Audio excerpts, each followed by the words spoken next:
Good morning, partners.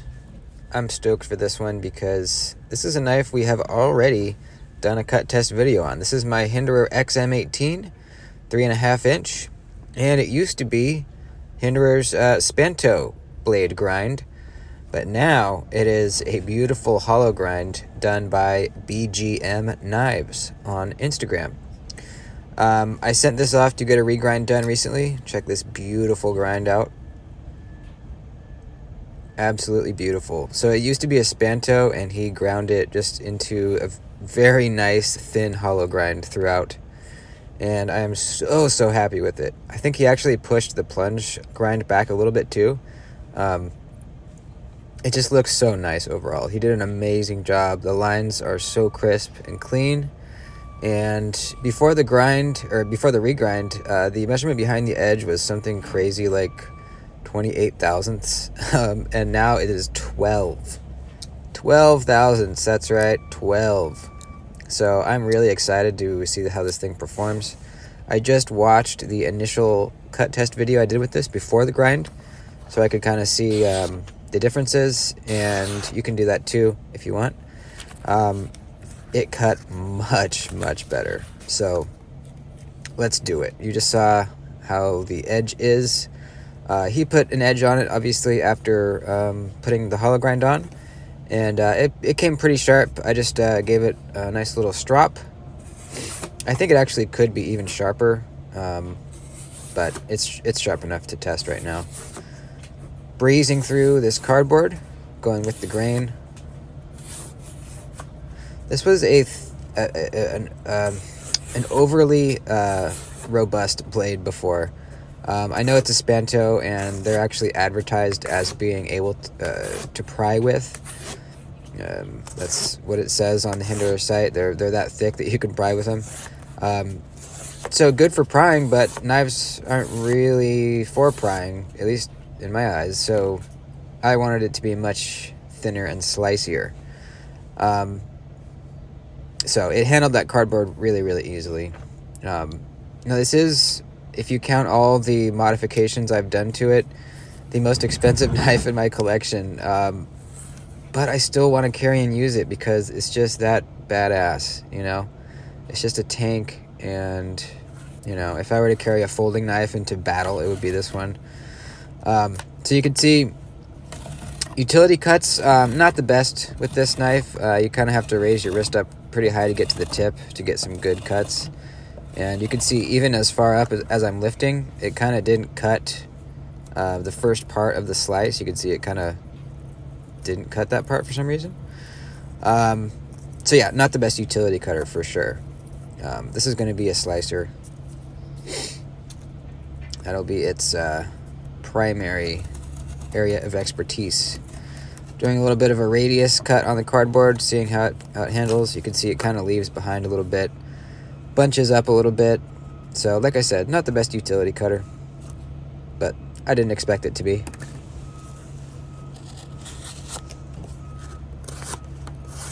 I'm just really happy with how well it's passing through the cardboard, man. Really nice.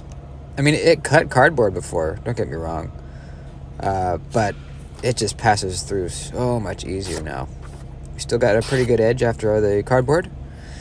Now, I have heard some controversy regarding Hinderer's Magna Cut. Apparently, they are running it on the much softer side of things. So I'm glad that I have one, this one that's in S45VN, because at least from what I've heard, they do a better job with their S45VN than their Magna Cut. I guess S45VN is one of their better steels as far as the way that they are heat treating and tempering everything. So that's good. This handled the leather unbelievably. Like, I know I say like butter a lot, but let me tell you, man, this just destroyed those layers of leather like it was nothing. Really nice. Lock up completely solid. This has external stop pins. You know, the thumb studs also double as external stop pins on either side of the blade. So this is a very solid knife, which is probably part of the reason that they say you can pry with it. You know, having those external stop pins on either side of the blade really prevent any side-to-side motion, and even if you're cranking on it. I just did another cut on the glove just because it was so fun, you know. So yeah, let's try the strap. I'm not sure how it's going to do with the strap. I think the blade stock still might be a little too thick to really get through it.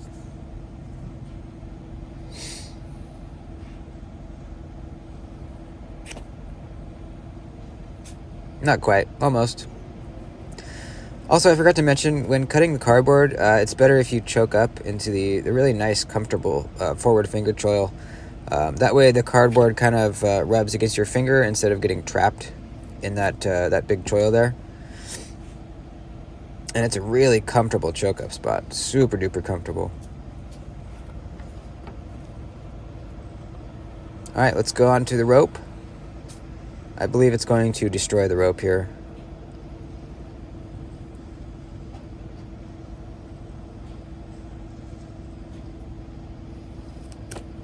Yep.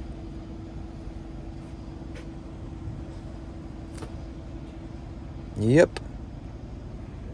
Destroying it. I'm putting a medium amount of pressure into the cut, I would say.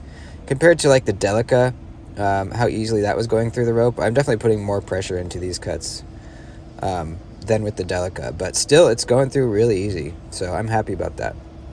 I think before it went through after like 3 tries once. So huge improvement on that.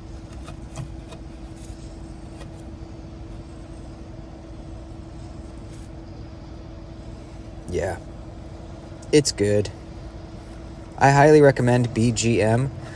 You can hit him up on Instagram if you want something reground. His prices are really, really reasonable.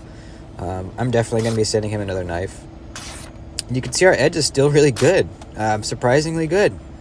I was really happy to see that. You know, you hear all this stuff about Hinderer's steels being soft.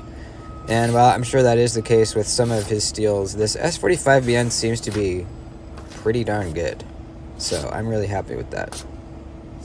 We still got a nice, very, you know, it's not cutting paper like it was, but definitely very, very bitey still. I can still feel it kind of biting into my skin when I test the edge with my fingertips. So that's great. Action still amazing.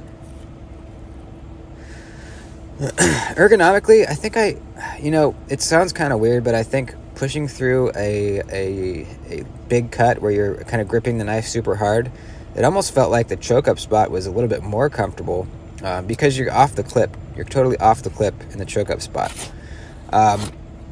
It's not, choked back, the clip is not a huge hot spot, but I did feel it, only really when I'm just gripping the knife super hard.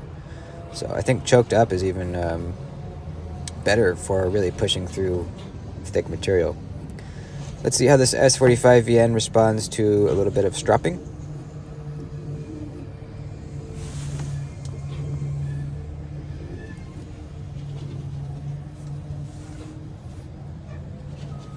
I'm thinking about sending him my Demco 8020.5 Shark's Foot next for a regrind. Oh, that would be so badass.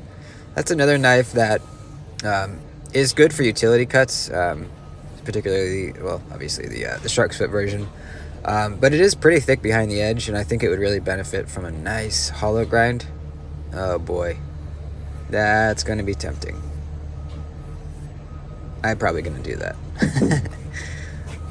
All right, let's see how we're doing with the paper after a little bit of stropping.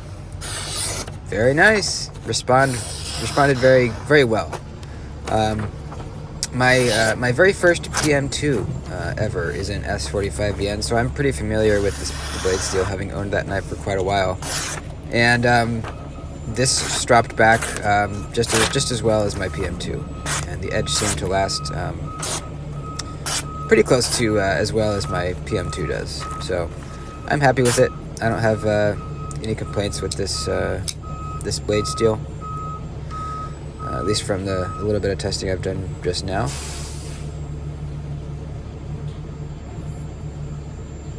Everything looks really nice. The finish that he puts on his Hollow grinds are pretty scratch resistant, it seems like.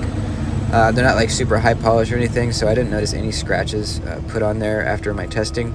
So I'm really happy about that, because this is a knife that I want to stay looking really nice, but I also want to use it. So that's great.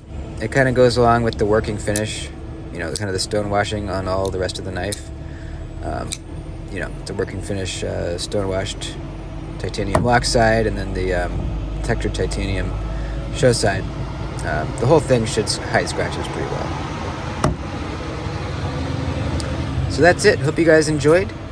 I love this knife, one of my favorites in the collection, and I love it even more now. Highly recommend BGM Knives on Instagram. He is at BGM Knives, all one word. Thanks for watching. Please like the video before you bounce, and I will see you next time. Later.